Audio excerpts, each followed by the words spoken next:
epiphenomenon.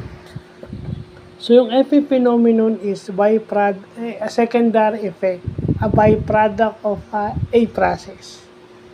So, example ng epiphenomenon, yung mental state.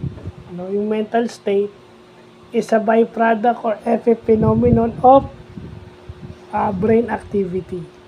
Okay? Dahil gumagana yung utak natin, so pumapasok tayo sa isang mental state, yun ang ibig sabihin. Sa medicine naman, parang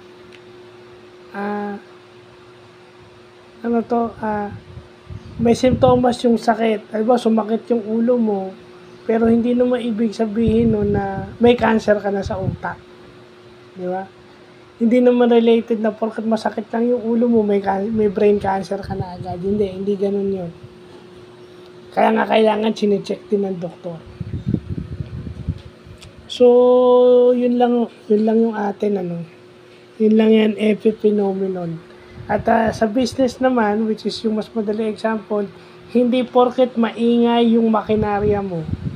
Maingay yung makinarya mo pag pinaandar mo.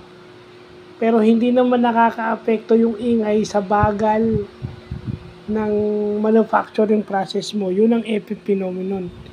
Maingay yung machine, masamang epekto sa mga manggagawa, pero hindi naman nakaka-apekto yun sa bagal o sa bilis ng produksyon ng kumpanya mo o ng manufacturing company mo, which is good. So, yun lang po.